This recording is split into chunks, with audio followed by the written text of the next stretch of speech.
అసలు తెలుగుదేశం పార్టీ కూటమిలో రఘురామకృష్ణంరాజుకి టికెట్ దక్కట్లేదు అనే న్యూస్ టీడీపీ వాళ్ళు, బీజేపీ వాళ్ళు, జనసేన వాళ్ళు రఘురామన్ సపోర్ట్ చేసేవాళ్ళు పక్కన పెడితే వైసీపీ వాళ్ళు కూడా నమ్మలేకపోయారు ఈ న్యూస్ రావడం.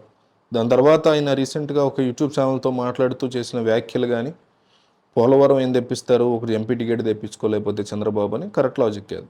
సో ఇవన్నీ కూడా చూసిన తర్వాత తనను నమ్ముకున్న వ్యక్తికి ఎటువంటి ద్రోహం జరగకూడదు అనే ఉద్దేశంతో చంద్రబాబు నాయుడు బీజేపీ హైకమాండ్ని కన్విన్స్ చేస్తున్నట్టుగా మనకి వార్తలు వస్తున్నాయి. అంతేకాకుండా రఘురామకృష్ణంరాజుకి ఏదైతే నియోజకవర్గంలో ఎంపీ లేదా ఎమ్మెల్యే టికెట్ ఇప్పిస్తారో ఆ ప్రాంతంలో, ఆ నియోజకవర్గ పరిధిలోనే ఒక భారీ బహిరంగ సభ, మొన్న ఎట్లా అయితే ప్రజాగళం సభ పెట్టారో, అక్కడ మోడీ వచ్చారో, పవన్ కళ్యాణ్, చంద్రబాబు వీళ్ళందరూ ఒకే స్టేజ్ మీద కనిపించారో, భారీ ఎత్తున జన సమీకరణ జరిగిందో, 10 లక్షల మంది వచ్చారని టీడీపీ చెప్పుకుంటుందో ఆ ప్రాంతంలోనే ఈసారి మళ్ళీ ఈ రఘురామకృష్ణంరాజుకి ఎక్కడైతే టికెట్ కన్ఫర్మ్ అవుతుందో, అట్లీస్ట్ ఆయన ఎంపీగా నరసాపురంలోనే ఉండేలాగా చంద్రబాబు ప్రయత్నాలు అయితే చేస్తున్నారు. అది వర్కౌట్ అవ్వదు అనుకుంటే ఎమ్మెల్యేగా ఆయనకు టికెట్ ఇస్తే, ఉదాహరణకు బాపట్లో, ఉండో, ఇట్లా ఏ ప్రాంతంలో అయినా ఇస్తే, విజయనగరం ఎంపీ ఇస్తే ఆ ప్రాంతంలో ఒక భారీ బహిరంగ సభని, ఆ బహిరంగ సభకి నరేంద్ర మోడీ అధ్యక్షతని ఇదంతా జరిగేలాగా, అదే స్టేజ్ మీద రఘురామ్ కూడా ఉండేలాగా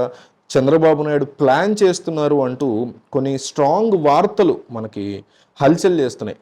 సో ఇది కనుక వర్కౌట్ అయితే రఘురామకి చాలా పెద్ద బలం అవుతుంది రాజకీయంగా. ఆయన ఎక్కడ పోటీ చేసినా కూడా, ఎందుకంటే మనం పోటీ చేస్తున్న నియోజకవర్గంలో మన కూటమికి హెడ్ రావటం వేరు, ఏకంగా నరేంద్ర మోడీ దేశ ప్రధాని దిగి రావటం వేరు. ఇది డెఫినెట్లీ రఘురామకి ఒక బిగ్గెస్ట్ పాజిటివ్ ఇంపాక్ట్ ఉంటుందని తెలుగుదేశం నమ్ముతోంది.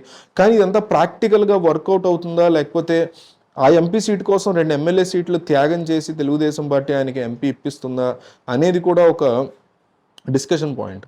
సో రఘురామకృష్ణంరాజు విషయంలో మీ టేక్ ఎట్లా ఉంది? మీరు ఈ విషయంలో ఇప్పుడు జగనే ఆపారు ఆయనకి టికెట్ రాకుండా అంటూ రఘురామ ఆరోపిస్తున్నారు. సో ఈ విషయంలో మీ సపోర్ట్ ఎవరికి ఉంటుంది? ఐ సపోర్ట్ RRR లేదా ఐ సపోర్ట్ జగన్, ఏదో ఒకటి కామెంట్ చేయండి. ఐ సపోర్ట్ RRR లేదా ఐ సపోర్ట్ జగన్ అని కంపల్సరీ కామెంట్ చేయండి. ఏపీ ప్రజలు రఘురామ వైపు ఉన్నారా, జగన్ వైపు ఉన్నారా అనేది ఈ వీడియో కామెంట్లు చూస్తే వెంటనే అర్థమైపోవాలి. కాబట్టి కామెంట్ చేయండి, అసలు మిస్ అవ్వద్దు. క్లియర్గా అర్థమయ్యేలాగా కామెంట్ చేయండి. మీకున్న రాజకీయ పరిజ్ఞానం మొత్తం ఉపయోగించి ఏపీలో రాజకీయాల్ని దాన్ని రఘురామతో ముడిపెడుతూ ఎట్లా ఉండబోతోంది, ఎట్లా జరగబోతోంది అనేది అందరికీ అర్థమయ్యేలా కామెంట్ చేయండి.